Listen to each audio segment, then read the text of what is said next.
आमचा वकील तिथे जाऊन आलेला आहे। कोर्टामध्ये वकील माझ्या वतीने माझी बाजू तिथे मांडत आहे। हास्यास्पद असं आहे की ते म्हणतात की त्यांची चेष्टा आम्ही सर्वांनी केली, त्याचं नाव कुठेतरी आम्ही खराब केलं। हे बघा, तुम्ही माझ्या विरोधात नावहानीचा दावा तिथे केलेला आहे।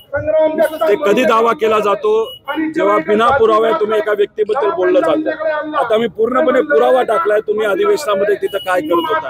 आणि माझं मत आहे की कोकाटेंच्या विरोधात आम्ही होतो असं नाही, आम्ही खऱ्या अर्थाने जर आपण बदनामी कोणाची झाली असेल ती कोकाटेंची न होता ती त्या पदाची बदनामी झाली, त्याच्याबरोबर तिथं असणाऱ्या महाराष्ट्राची बदनामी झाली की कृषी मंत्री शेतकऱ्यांचे विषय मांडण्यापेक्षा अधिवेशनामध्ये काय करत होते तर पत्त्याचा खेळ खेळत होते। त्यामुळे जिथं कुठं लढायचं ते लढतील, आम्ही सुद्धा लढू आणि आमचा न्याय व्यवस्थेवर विश्वास आहे।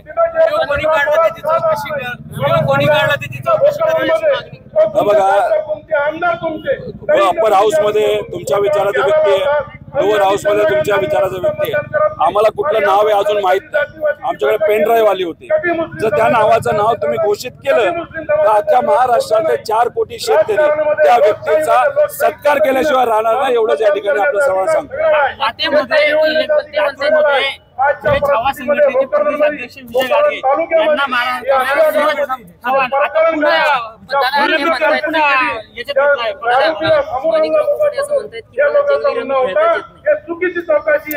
बघा, तुम्हाला खेळता येते नाही येत हे आम्हाला माहित।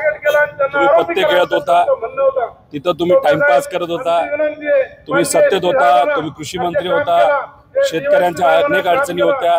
त्यावेळेसच त्याच अधिवेशनामध्ये मी कुठला मुद्दा मांडला होता त्याचं उत्तर एक कोकाटेने दिलं होतं, चुकीचं दिलं होतं की जे विमा कंपन्या आहेत त्याच्यात 5 जे ट्रिगर होते त्या 5 ट्रिगर पेक्षा 4 ट्रिगर हे सरकार आता काढत आहे, ते उद्या जाऊन शेतकऱ्याच्या नुकसानाचं ठरू शकतं।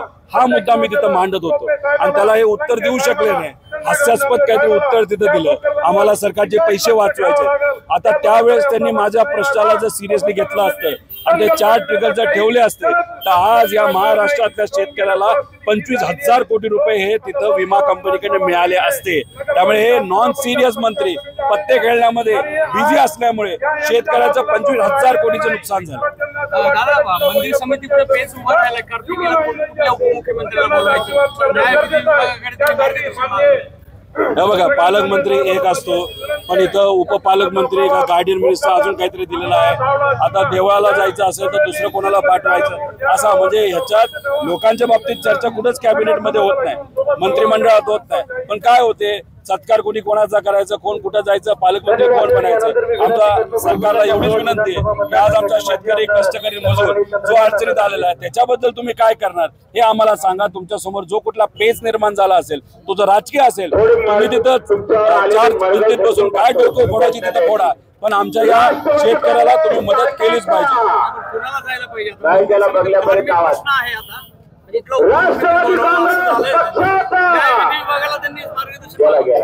टाइमपास केलेला आहे, न्याय विभागाकडनं काय उत्तर येईल असं मला वाटत नाही, फक्त तिथं खेळवत जाईल। जसं की नाशिकला अजूनपर्यंत पालकमंत्री मिळाला नाही, रायगडला तिथं मिळाला नाही, असाच हा प्रश्न ओलं घोंगड हे भिजत घातलं जाईल असं वाटतं। निलेश गायवळे यांचं कार्यालय पोलिसांनी सील केलेलं आहे। निलेश गायवळे यांचं कार्यालय त्यांच्या मागे कोण कोण नेता आहे हे सुद्धा कुठे पुढे आलं पाहिजे।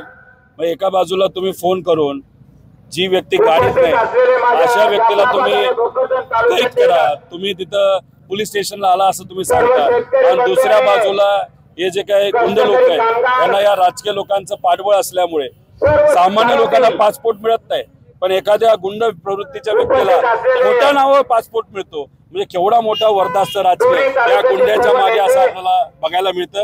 त्यामुळे सामान्य लोकांचं सरकार नाही, हे गुंडांचं सरकार आहे, कॉन्ट्रॅक्टरचं सरकार आहे असं म्हणावं लागेल। महायुतीला गालबोट लागणार नाही असं कोण? एकनाथ शिंदेंनी सूचना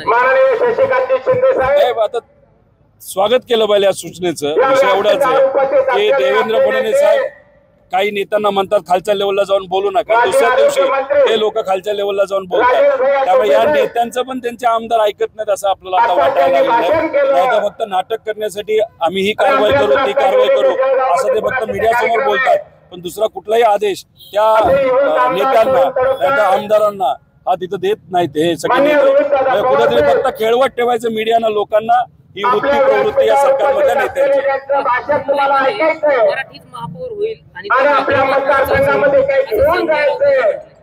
ते उद्धव ठाकरे साहेबांची शिवसेना यांची सत्ता ही मुंबईमध्ये 100% येईल आणि मित्र पक्षाबरोबर तिथे येईल. आणि नक्कीच महाराष्ट्राचा खास करून मुंबईचा विचार करणारा एक मराठी माणूस हा तिथं सत्तेत येऊन बसेल असं मला वाटतं. एक विषय समजून घ्या, आमच्यासाठी मराठी कोण, एक तर महाराष्ट्रात जन्मलेला, तो कुठल्याही धर्माचा असो, जातीचा असो, कुठलाही असो, पण महाराष्ट्रात जन्मलेला, नाही तर महाराष्ट्रात आलेला, महाराष्ट्रात राहिलेला, पण मराठी भाषेला मान सन्मान देणारा, मराठी संस्कृतीला मान सन्मान देणारा हा आमच्यासाठी खरा मराठी माणूस आहे.